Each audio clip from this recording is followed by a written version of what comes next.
there guys, Dr. Bob here with Ludwig Family Chiropractic. With all the craziness going on in the world today, I want to take a few minutes here and talk about stress and how it can actually affect your body. This actually affects more people than you might think. During the slides here I do cover some anatomy and it gets into some depth, but I promise it's worth it, so stick with me to the end, okay? So let's dive in here. Are you feeling tired, anxious, bloated, maybe noticed a few extra pounds or have trouble concentrating? If so, it's probably your stress levels. So exactly how does stress affect your body? So let's look at the organs first here. First we have the thyroid. The thyroid is a very small organ located in your lower neck, but it plays a huge role in the immune function. It actually produces and matures your immune cells and helps fight infections like COVID. Okay. Next we have the adrenal glands. These guys sit on top of your kidneys and are a major player in the endocrine system. They produce cortisol and other steroidal hormones that can even affect your testosterone and the estrogen.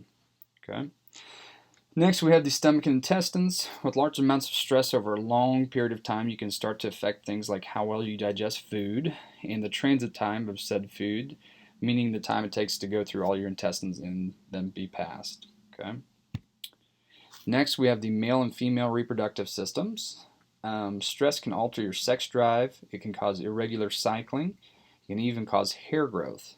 And last but not least, the heart. Large amounts of stress over long periods of time can affect things like increased workload on the heart, causing an increase in all-cause mortality, muscle fatigue, and various other symptoms. But let's dive into what exactly is all-cause mortality. Here you can see a graph from the CDC. These are the top 10 causes of death in the U.S. It's a little dated, being from 2017, 2018 here, but bear with me. Out of the top 10 causes here, let's see which ones relate to the heart. Okay, number 1, heart disease, check. Cancer, check. Respiratory diseases, check. Stroke, check. Alzheimer's, check. Diabetes, check. Pneumonia, influenza, check. Kidney disease, check. Okay, so as we go through here, that's 8 out of 10, 80%. The only exceptions being accidents and suicides. So as you can see, heart disease is a huge problem in the U.S. So exactly which parts of the body does stress directly affect? It affects two things in the central brain, being the hypothalamus and the pituitary gland. The hypothalamus, first off, it's key in maintaining body-wide homeostasis. It controls and regulates everything from, say, appetite and satiety to the release of hormones. It even alters emotions and sexual behavior. Coming directly off the hypothalamus is the pituitary. This little guy is actually split into an anterior and a posterior portion. They call it the master gland because of the huge effect on the body. It alters, everything from metabolism to growth to sexual maturity to reproduction to blood pressure and on and on and on and on. Okay, super important. So let's dig into the hormones here. First on the list is cortisol, submitted as a survival response from the adrenal glands. It manages how you break down and use food, it regulates blood pressure, controls your sleep cycle, on and on and on. It actually is produced at nighttime, but anyways, during times of high stress, it can increase 2 to 5-fold.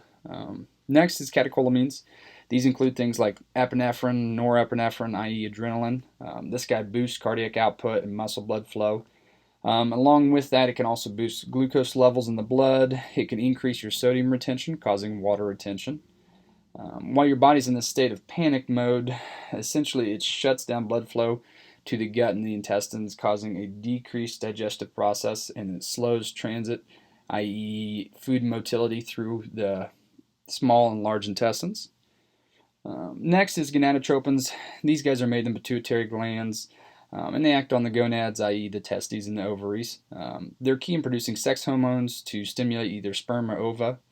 During times of stress, gonadotropins are cranked way down and alter women's ovulation cycle. Thus, you get some of that menstrual irregularity, or you can even miss your monthly cycle.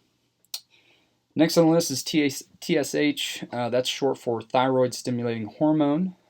This guy's also made in the pituitary, and it actually stimulates the thyroid, hence the name. The thyroid produces those T3 and T4 cells you can see there. Those are huge players in the immune system, and they actually are what mounts an immune response. So if the pituitary cranks down the thyroid, you therefore have less T3 and T4. Therefore, you have a much, much, much weaker immune system. Okay. Next on the list is growth hormone. This guy is actually stimulated by the pituitary as well. It's usually made at night while you sleep. It's key in bone and cartilage growth. It boosts protein production, stimulates fat burning, aids in blood sugar control. But obviously, if the pituitary is shutting down the thyroid, it in turn shuts down the growth hormone production, and therefore you have a decreased metabolism. Okay. Last on the list is insulin. Most people know about insulin. It's produced in the pancreas, works to promote glucose uptake, and it aids in protein synthesis for muscle and fat tissue. Huge in diabetics. With the decrease in the GH, you also have a decrease in insulin. So again, huge issue with the stress. So that brings us to our last question here. Now what? How do you get rid of the stress? How do you manage the stress? There's only 5 on this list. There is much more, and everybody's different, but these are my top 5 here. First on the list, we have exercise. This could be going to the gym, walking, biking, aerobics, yoga, daily activity, yada, yada, yada. Anything to get you up and moving around, okay? Number 2 on the list is diet. For most people, having no processed foods, eating leafy greens, healthy foods in general, that works. That being said, some people are actually sensitive to healthy foods. In that case, I would recommend getting food tested and see what really are your inflammatory triggers. And I skipped one there, eating breakfast on purpose. Breakfast is huge. It can actually boost your metabolism by as much as 30%. So eat something for breakfast, maybe not a stack of pancakes, but something, okay? Third on the list is hydrate. Huge. Women should get roughly 3/4 of a gallon of water a day. Men are closer to a gallon. Now, that being said, that's if you're sitting on a couch doing nothing. So if you're up moving around a lot, those bump up to probably a gallon and closer to a gallon and a half for men a day, okay?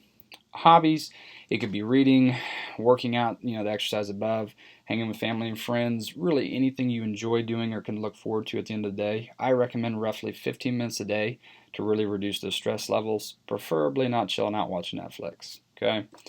And last and probably most important on the list here is regular chiropractic care. Okay, reducing spinal misalignments and getting you put back in place, it reduces more of the physical stressors to allow your body to adapt and recoup to the physical stressors outside, i.e. work, home, any mental stressors that you're going through. Okay, guys? I appreciate you taking the time, listening, and watching the end of the video here.